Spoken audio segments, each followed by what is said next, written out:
प्रभास की राजा साहब movie release हो गई और उसकी असली टक्कर चल रही है। इनफैक्ट उसको बीट भी कर दिया है धुरंधर ने। मेरे ख्याल से किसी ने भी नहीं सोचा था कि ऐसे सिचुएशन टर्न आउट होगी। ऑलमोस्ट 40 दिन पुरानी पिक्चर प्रभास की पिक्चर को ओवरटेक कर रही है। तुमने अगर मेरे चैनल को सब्सक्राइब करके रखा है तो यू आर ऑसम। लेकिन तुमको एक और चीज पता होगी कि हम लोग स्पेकुलेट कर रहे थे भाई अवतार कितना डेंट मारेगी। अवतार के 20 दिन बाद जो पिक्चर रिलीज हो रही है उसके अंदर डेंट पड़ गया भाई। साथ में एक और बहुत इंटरेस्टिंग टॉपिक हम लोग उठाने वाले हैं, प्रोड्यूसर फिगर वर्सेस जो भी इंटरनेट के ऊपर फेंका जाता है number, because it's very important. अब सबसे पहले हम लोग द राजा साहब की बात करें तो एक चीज कोई भी डिनाई नहीं कर सकता कि Prabhas is the king of openings. तुमको वो पसंद है पसंद नहीं है, कट्टर हिटर हो कट्टर फैन हो, ये चीज ट्रुथ है। क्योंकि आज तक सिर्फ 17 इंडियन मूवीज ने अपने पहले दिन वर्ल्ड वाइड 100 करोड़ से ज्यादा कमाया है। और तुम गेस करना चाहोगे उसमें हिंदी एक्टर्स कितने हैं जो लीड रोल में थे? सिर्फ 2, शाहरुख खान जवान पठान के साथ और रणबीर कपूर विद एनिमल। प्रभास इकलौते एक्टर की 6 मूवीज हैं इसमें, 6। इनफैक्ट शाहरुख खान की जो पठान रिलीज होने वाली थी, तुमको अगर याद होगा उसका प्री रिलीज बज कितना था। बिकिनी वाली कंट्रोवर्सी हुई थी, स्पाई यूनिवर्स, भाईजान का कैमियो, शाहरुख खान का कमबैक भाई। तब जाके उस मूवी ने अपने डे नंबर 1 पे 104 करोड़ की ओपनिंग ली थी। यश राज की तरफ से जो प्रोड्यूसर फिगर कोड किया गया था वो 106 करोड़ का था। 2 दिन पहले जो राजा साहब आई है उसके रिलीज होने से पहले क्या बस था? I would say it was not ideal, फिर पिक्चर ने 100 करोड़ की ओपनिंग ली है। इनफैक्ट राजा साहब का producer quoted figure day number 1 world wide है 112 crore, more than Pathaan. But तुम अगर बिजनेस रिपोर्ट को फॉलो करते हो तो यू नो कि हम लोग प्रोड्यूसर फिगर को नहीं लेते कभी भी ध्यान में, क्योंकि आज के टाइम पे ये नंबर्स एक बहुत बढ़िया मार्केटिंग टूल बन चुका है और तुम फिर मैनिपुलेट कर लो भाई। 200 करोड़ बता दो, किसको क्या ही पता चलने वाला है। तो इसलिए मैं मोस्टली एक ही वेबसाइट से सारे नंबर निकालता हूँ, sackneil.com। Not because it's correct, मैं कोई गारंटी नहीं दे सकता, मुझे खुद को नहीं पता कि ये जो नंबर देते हैं वो कितना करेक्ट है, क्योंकि इंडिया में वो नंबर दे पाना ऑलमोस्ट इम्पॉसिबल। जितने वेबसाइट पे जाओगे हर जगह तुमको कुछ दूसरा नंबर देखने मिलेगा। प्रोड्यूसर के साइड से एक्चुअल ट्रू नंबर रिपोर्ट किया जा सकता था, लेकिन वहां पर वो क्यों करेंगे जब मैनिपुलेट करके ज्यादा दिखाना फायदेमंद है। तो मैं सैकनील वाली वेबसाइट के नंबर सिर्फ इसीलिए यूज करता हूँ क्योंकि वो थोड़ा डिटेल में जाके देते हैं अलग अलग लैंग्वेजेस के। उससे पहले बॉलीवुड हंगामा देखता था, लेकिन वो सिर्फ हिंदी मूवीज के रिपोर्ट करते हैं, जिसके कारण कंपैरिजन काफी डिफिकल्ट हो जाता है कि हिंदी मूवी का तुम इस वेबसाइट से ले रहे हो, साउथ की मूवी का उस वेबसाइट से ले रहे हो। मैंने बीच में कोशिश करी थी कि मैं दोनों का मिलाकर एवरेज लूं, लेकिन भाई that is a lot of work. हर एक मूवी के लिए हर एक दिन का तुम एवरेज निकाल रहे हो, फिर कंपैरिजन बना रहे हो। मैं इतना डिटेल में जाके क्यों एक्सप्लेन कर रहा हूं? क्योंकि पहला, दिस इज द रियलिटी। दूसरा, अगर तुमको बेटर सोल्यूशन हो तो डेफिनेटली लेट मी नो। और तीसरा कि इसी वीडियो में आगे चल के तुमको और ऐसे कॉन्फ्लिक्ट देखने मिलेंगे। सबसे पहले राजा साहब की बात ले लो। उनके प्रोड्यूसर ने कहा कि 112 करोड़ हमने पहले दिन पे वर्ल्ड वाइड किया। अब एक्चुअल में जो वेबसाइट है उसके हिसाब से पेड प्रीव्यूज में इसने तेलुगु लैंग्वेज से 9 करोड़ कमाए थे। सारा नेट कलेक्शन बता रहा हूँ, ठीक है, सिर्फ इंडिया का। डे नंबर 1 तेलुगु लैंग्वेज से ही 47 करोड़, हिंदी से 6 करोड़ और बाकी के डब लैंग्वेज मिलाकर कुछ 60-70 लाख। जिसका मतलब कि राजा साहब ने अपने पहले दिन इंक्लूडिंग पेड प्रीव्यूज इंडिया के अंदर नेट कलेक्शन किया था ऑलमोस्ट 63 करोड़ का। अब उसमें तुम टैक्सेस ऐड कर दो तो ग्रॉस कितना होता है? 75 और 25 करोड़ उसका बाहर से आया हुआ है। मतलब डे 1 का total according to this website is 100 crore. इसी वेबसाइट के हिसाब से पठान का 104 था। तो भले ही राजा साहब के प्रोड्यूसर ने थोड़ा ऊपर का बता दिया हो, बट फिर भी भाई इस पिक्चर ने 100 करोड़ किए डे 1 पे। किंग ऑफ ओपनिंग्स ऐसे ही नहीं बोलते। लेकिन साले तूने तो बोला था कि धुरंधर ने इसको बीट कर दिया। आ रहा है क्योंकि डे नंबर 2 से जो पिक्चर ने हार्ड ड्रॉप लिया, पहले दिन इंडिया नेट जो इसका 63 करोड़ था वहां से गिर के आती है डायरेक्ट 26 पे सैटरडे। और संडे जहां कलेक्शन ऊपर जाने चाहिए थे वहां पर इसका ऑल इंडिया कह रहा हूं मैं, सारे लैंग्वेजेस हिंदी तेलुगु, संडे को आया है मात्र 19 करोड़। भाई पिक्चर अभी पहला वीकेंड है, शुक्रवार को 60+ और 2 दिन बाद रविवार को छुट्टी के दिन सिर्फ 19, जिसके कारण इसका 3 दिन का वर्ल्ड वाइड टोटल जो डे नंबर 1 पे 100 करोड़ था वो अब जाके पहुंचा है 161। मेकर्स ने पोस्टर निकाल के बताया कि हमने वो अपसाइड डाउन वाला ओल्ड लुक सीक्वेंस वापस ऐड कर दिया है, बट लग नहीं रहा कि बहुत ज्यादा डेंट पड़ेगा। और जिस हिसाब से इस पिक्चर के कलेक्शन गिर रहे हैं भैया, 250 crore world wide done. I don't know, 250-300 ही लग रहा है। अब ये जो राजा साहब का पहला संडे 19 करोड़ आया है ना, रेफरेंस के लिए बता देता हूँ कि वो कितना ज्यादा नीचे है। धुरंधर पहली बार 19 करोड़ के आसपास अपने डे नंबर 18 पे आई थी और वो भी मंडे था, फुल वर्किंग डे। राजा साहब का डे नंबर 3 है, वो भी संडे। ऊपर से राजा साहब 4-5 लैंग्वेजेस में रिलीज हुई है और धुरंधर का सिर्फ हिंदी। अब यहाँ पर जो मैं कह रहा था ना कि धुरंधर ने बीट किया, वो ये कंपैरिजन नहीं है, बल्कि तुम एग्जैक्ट डे टू डे ले लो। जिस शुक्रवार शनिवार रविवार को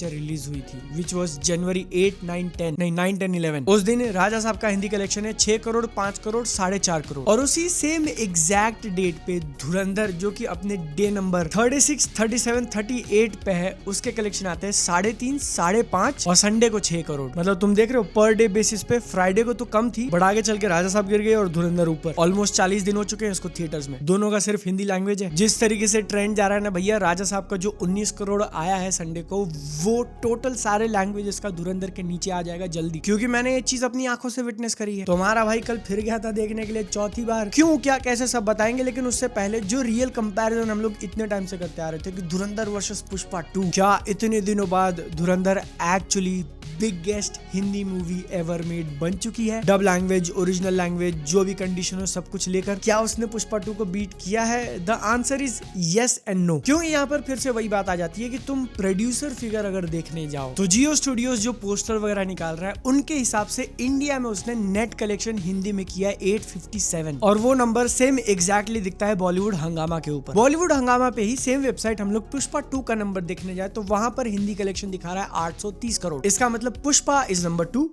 धुरंधर इज नंबर 1, और इनके हिसाब से पुष्पा का 830 करोड़ उसने 6 दिन पहले ही क्रॉस कर लिए थे। लेकिन मैंने जितनी वीडियोस बनाई हैं उसके ऊपर मैं सारा का सारा सेकंड से ले रहा था। उनके हिसाब से पुष्पा इज 812 और धुरंधर आज के दिन भी 805 पे, अभी भी 7 करोड़ पीछे। देखो यार, यहाँ पे राइट और रॉन्ग कोई नहीं है, तुम्हारा प्रेफरेंस है, तुमको जो बिलीव करना है। तुम अगर बॉलीवुड हंगामा को बिलीव करते हो तो वेल एंड गुड, दूसरे वेबसाइट को बिलीव कर रहे हो तो भी बढ़िया। उसके हिसाब से अभी 7 करोड़ है, वो भी पार हो जाएगा अगला फ्राइडे आने से पहले, होपफुली हो जाना चाहिए। लेकिन तुम समझ रहे हो मैं क्या कहने की कोशिश कर रहा हूँ कि इंडिया के अंदर बॉक्स ऑफिस नंबर्स इतने ज्यादा वेरिएशन ला देते हैं भाई। प्रोड्यूसर और बॉलीवुड हंगामा की माने तो धुरंधर 890 जा सकती है, मे बी 900 भी टच कर ले, हु नोज। सैकनिल के हिसाब से 840, 850 बहुत हो गया। But at the end of the day conclusion ये है कि पुष्पा का विकेट उड़ चुका है, नहीं उड़ा तो उड़ जाएगा। You are looking at the biggest movie in Hindi language ever made. पहले वो दंगल के पास था काफी लंबे टाइम तक, फिर बाहुबली ने आया, उससे भी ज्यादा लंबे टाइम तक मेंटेन किया, फिर कुछ हिंदी मूवीज ने कैचअप करके रिकॉर्ड तोड़ा, देन पुष्पा केम और एकदम से छपरा फाड़ के बहुत बड़ा गैप। धुरंधर आई,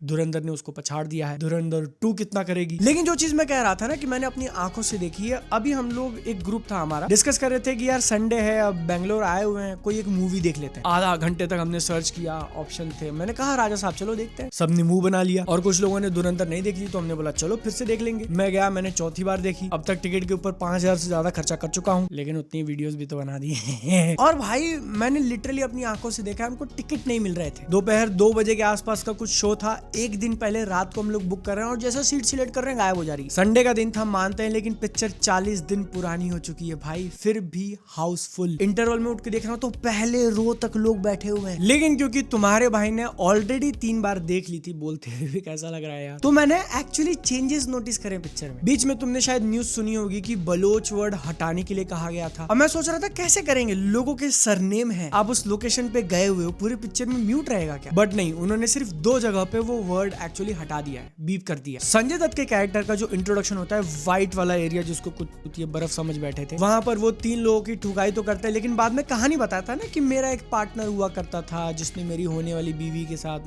तो उस डायलॉग में 2 बार वो कहता है कि वो बलोच था, वहां पे म्यूट किया, एंड देन बाद में कहता है कि बलोच पे भरोसा नहीं कर सकते, वो भी म्यूट कर दिया। और आपने जब ये वर्ड्स म्यूट किए ना, पहले नहीं था, मैंने 3 बार देखा है भाई, लेकिन क्योंकि आप ये फिर से म्यूट कर रहे हो तो आपको नए प्रिंट्स सारे थिएटर में सर्कुलेट करने पड़ेंगे। मैं प्रिंट कर रहा हूँ, लेकिन डिजिटली जो कुछ भी होता है पिक्चर आपको नया वर्जन थिएटर में भेजना पड़ेगा। तो यहाँ पर मेकर्स ने एक्चुअली इस मौके का फायदा उठाया भाई। पहले तो मैं ध्यान नहीं दे रहा था, लेकिन जब से ये वर्ड आया ना बीप होके, तब से मैं और हाइपर अलर्ट हो गया देखने के लिए कि क्या चेंज किया, and they have actually improved the VFX थोड़ा बहुत। एक सीन मेरी आंखों में इतना ज्यादा खटक जाता था, लेकिन मैंने बात नहीं करी थी, जब फिनाले होता है, रणवीर सिंह का कैरेक्टर गाड़ी चला रहा होता है ना, वो लोग ट्रैफिक में होते हैं, वो ट्रैफिक में से निकल के जाता है और बाइक वाला आगे चला जाता है, इफ यू रिमेंबर। फिर बाइक वाले को दिखता है कि ये लोग तो गाड़ी से कहीं और जा रहे हैं, तो वो जो यू टर्न मार रहा है, उसके यू टर्न का शॉट मैंने 3 बार, हर बार मेरी नजर में आया था कि इसका शैडो नहीं है, इट लुक्स फेक। हाँ, उसकी गाड़ी और जो रोड है वहां पे शैडो नहीं था कोई भी, वो उन्होंने ऐड कर दिया, it looks much better now. Last में जब वो लोग जंगल वगैरह में भाग रहे हैं और गोलियां वगैरह चल रही हैं, तो पेड़ पे बुलेट लगने वाला और उसके बाद जो वहां पे एक होल दिखता है, उसको भी बेटर किया है। आई एम प्रिटी श्योर, एकदम 100% नहीं कह रहा हूँ, बट प्रिटी श्योर कि जब संजय दत्त का डायलॉग है रणवीर सिंह और उस पॉलिटिशियन के साथ मिलकर जब वो लोग प्लान बना रहे होते हैं एंड में ही, तो संजय दत्त का कैरेक्टर कहता है ना कि अगर मेरे साथ धोखा हुआ तो तेरे को बना दूंगा और तुझे खस्ती। I am pretty sure sure कि पहले वहां पर लिप सिंकिंग कुछ और थी, डायलॉग मिसमैच हुआ था, I remember it very well. अब उन्होंने मे भी शायद AI या फिर VFX यूज करके वो लिप सिंकिंग मैच कर दिया। तो मेरे कहने का सारांश सिर्फ इतना था कि पिक्चर ने इतना पैसा कमाया और मेकर्स उसमें से थोड़ा वापस से रीइन्वेस्ट कर रहे हैं रिलीज के बाद भी इसके VFX इंप्रूव करके, क्योंकि फिर OTT पे आएगी तो वहां पर भैया बहुत सीमलेस होने वाला है, सारी गाली वाली सुनने मिलेगी तुमको। क्योंकि मैंने रील्स पे देखा था बाहर जो वर्जन लगाया ना वहां पर माँ बहन की गालियां भी बीप नहीं करेंगे। और अब तक जो मैंने चेंजेस बताए उसको लेके तो मैं काफी श्योर हूँ, लेकिन कुछ मुझे ऐसा फील हुआ कि हाँ ये चेंज किया हुआ, but I am not completely एकदम ऐसा ना कि हाँ पक्का। म्यूजिक वगैरह को लेके भी थोड़ा रिवर्क किया है होपफुली, वो भी लास्ट के सीक्वेंसेस में। थिएटर डिफरेंट था इसीलिए ऐसा है या एक्चुअली उन्होंने किया है ये मैं श्योरिटी के साथ नहीं कह सकता, बट उन्होंने काम किया। एंड मूवी खत्म होने के बाद जो कार्ड्स आते हैं उसमें दाऊद इब्राहिम का नाम था बड़े साहब। मैंने अपनी आंखों से देखा था जब तीसरी बार देखने गया था, तो इस चौथी बार में वो नाम नहीं था, उसको वहां से हटा दिया है। जितना मैंने देखने की कोशिश करी, बीच में लोग उठ के जा रहे थे तो मैं ऐसे देख रहा था कहां गया, बट मुझे नहीं दिखा। तुमको अगर ये वीडियो देखकर मजा आया तो इसको एक लाइक करना, अपने दोस्तों के साथ शेयर करना और चैनल को सब्सक्राइब करना। 1.5 मिलियन जल्दी करवा दो। सेहत का ध्यान रखो, मिलेंगे अगली बार, टाटा बाय बाय।